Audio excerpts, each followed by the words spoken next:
everybody, my name is Farmer Phil, and in today's video we are going to be trying to get our we're going to be trying to get our gorilla rape sown. So we finished cutting the winter barley yesterday, we got the straw bale yesterday, all's off the field, and we're heading to put out the dung now. So first load of dung is on, heading for the field. The gap in and out of the field isn't hectic, so we're going to have to clean the road when we're finished. You would usually just go up the fields, but because of the crops, the beet and the maize is kind of in the way, we don't want to track across them just to get it up. So we're just going to have to go with tidy loads without any stop on it. And yeah, we're going to have to get it out that way. It's going a bit tricky, but we're hoping that we'll get it in today. Hoping. So I'm putting out the dung.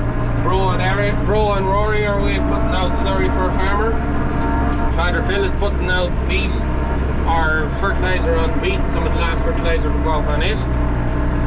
And when the lads get back from the slurry, then we're putting on the roller, putting on the harrow, and coming up then to see what we can do here. See, can we get this in? It's all down to how much rain falls.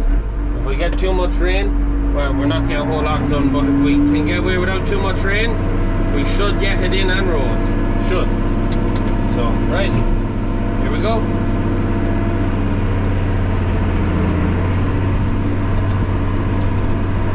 Get the first of the dung out. Yeah. So there's our beet. You've seen it before, yeah. It looks a bit messy with the amount of lamb's quarter that has grown up through it, but there's not enough of a weed burden for it to have been done any harm, really. It's just them few strong weeds that the spray didn't get.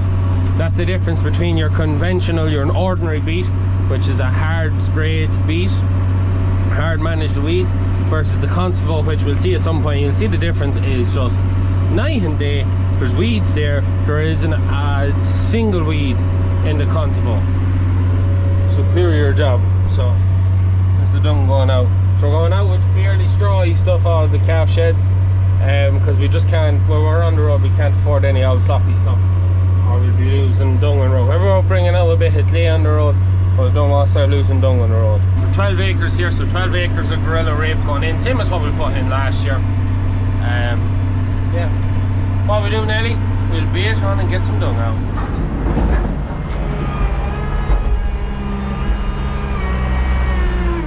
Here's overtaken, good strawy stuff, so it shouldn't fall all over the place in the dung spreader.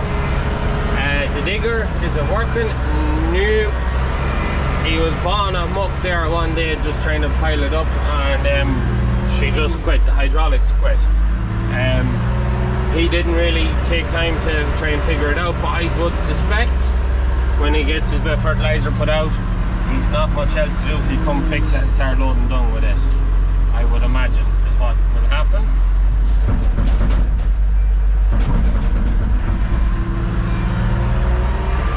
So also bro is not going to be one bit happy with me, because he washed the yard here all lovely clean, and here we are loading dung, so he's going to have to wash that again. So he's not going to be a happy chap anymore. However,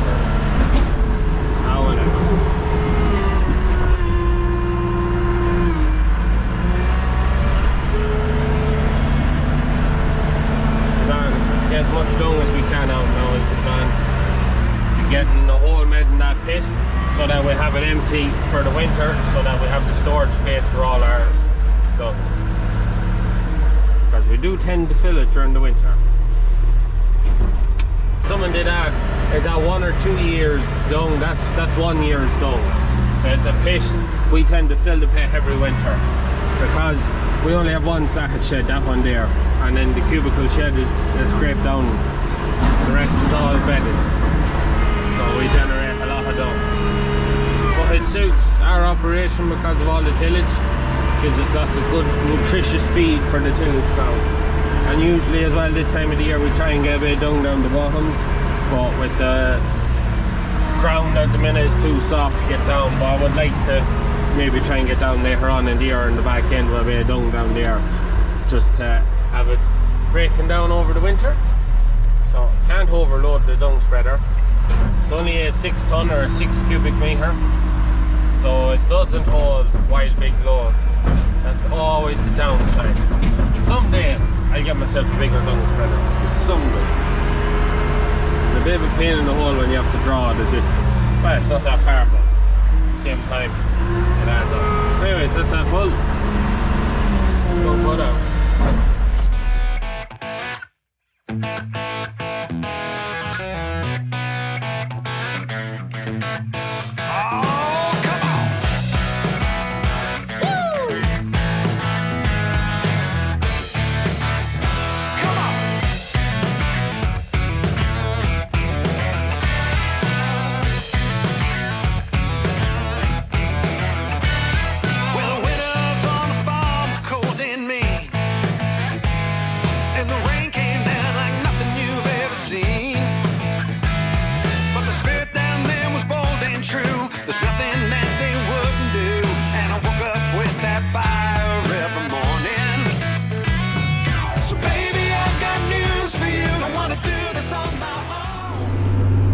So we just had the dinner, and as you can tell, it started raining, and we looked at the forecast and it's heavy rain for the rest of the evening. We thought we might have got on well enough that maybe it didn't come as heavy, but it's too much. So the lads are back from spreading slurry, and they're after putting 2 load out here to go put another 2 load out.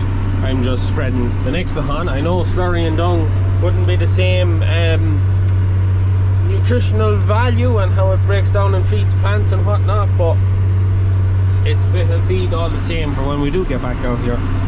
So I'd say the next 2 loads will damn near finish it, and we'll be ready then for when it dries. Whenever we get the next dry day to get hard and get in, there's no point harrowing it and it getting wet, and then if we harrow it when it's dry, we'll get the grass seed in, we'll get rolled without any major issues, I'd like to think.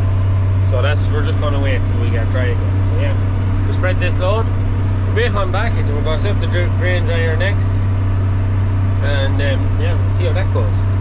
Yeah, we're making a lot of videos at the minute. I must have 10 videos backed up now. It is great.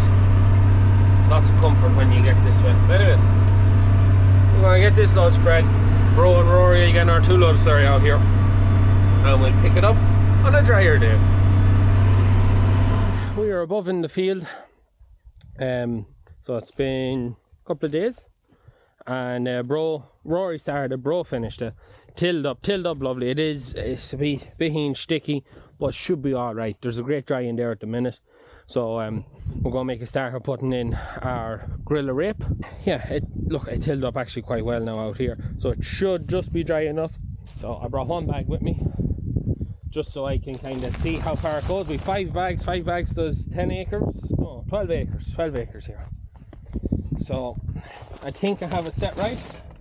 It's gonna be just a little bit finicky. Probably should have brought something. Yeah. So the seed here is so fine. It's incredibly fine. It just flows. That's literally what it does. It'll literally flow.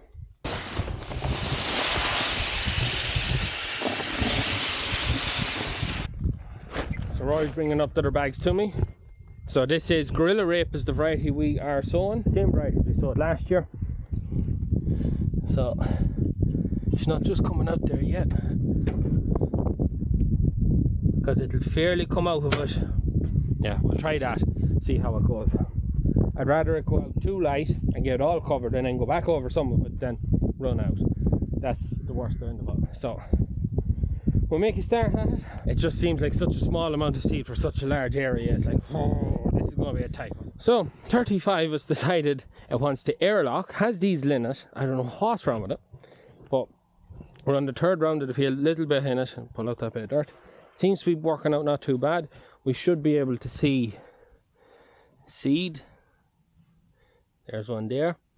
The seed is so minute, it's hard to see, but I think we're at 3 rounds of the field to the bag. I don't think is too bad now. I think it should be there or thereabouts. You can see some of the seeds there. You know, it looks to be plenty of them. They're just very hard to see. But new issue, she's bloody airlocked. So I make a Rory to come up to me with some 13s and see can we get her going again. Oh, god damn it. Don't know what is wrong. Anyways, tries of it. The vice grips now. Vice grips mightn't work for me either now. I just can get a twist on that inside one. Then I have to take off this tap here, which has a filter on it. You might be able to see it, the exhaust pipe might be in the way, but there's a tap here with a filter on it. And that's where there's a bit of dirt in the tank. And it blocked on us there before. I just had to ring Father Phil to double check. The problem is now I'm going to let diesel go now when I start this one. So it has to be done. You can empty one of them into the seeder. Okay, that's that one off. There's nothing actually coming out of it, and that should be flowing. So she's well blocked. She's well blocked. Right. That's definitely not a good sign. Right. There's tasty looking diesel now. Yeah. You know it's good when it starts running brown. Right. Oh. It's like a stone in it. Really? Yeah. Anyways, this is the fun bit. I have to hold my finger here now, or all the diesel comes out. Fun. Now, will she start?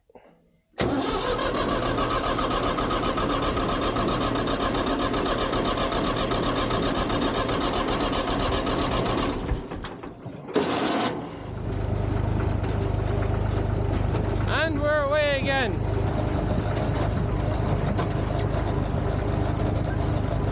So we threw a bag of seed in where we stopped.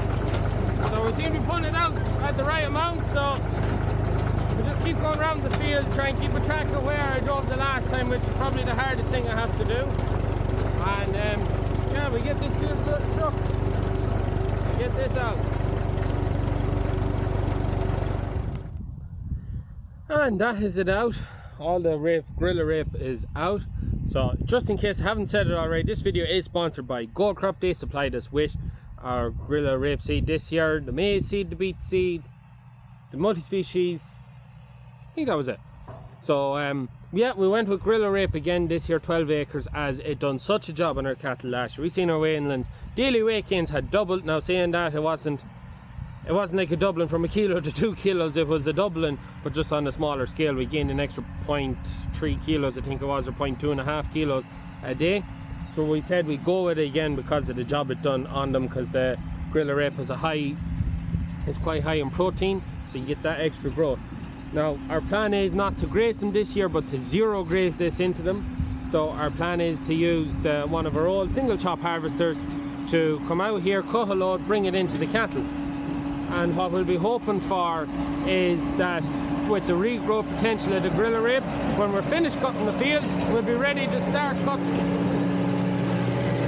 So I'll just chat Rory there too. I'll make sure that there's no stones above about 3 or 4 inches, as we'll try and cut around that height.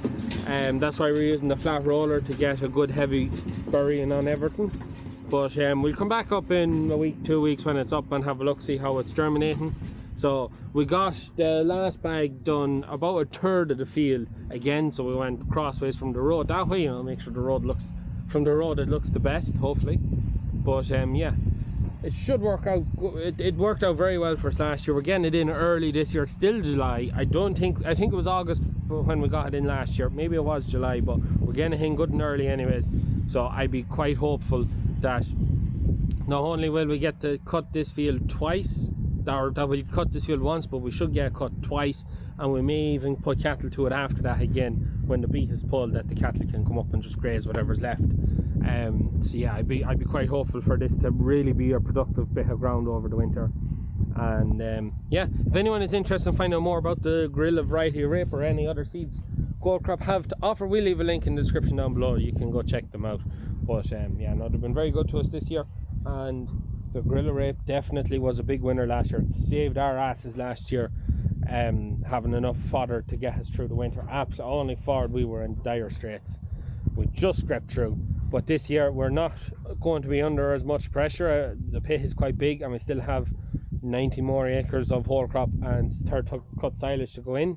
So this is just because the cattle done so well, we think we could get that extra bit out of them by bringing this into them. So that is our plan. But anyways, we'll come back in a week or so, and we'll see how it's germinated. So yeah, we'll wait on back in my trusty steed. She didn't give up on me so far, but hopefully she makes it home. But it's down the hill anyways. If I get her roll to the hill, I'll make it the rest of the way. As we'll catch up again later. And we are back in the field. It has been, I'm trying to remember, I think it was the 15, I don't know.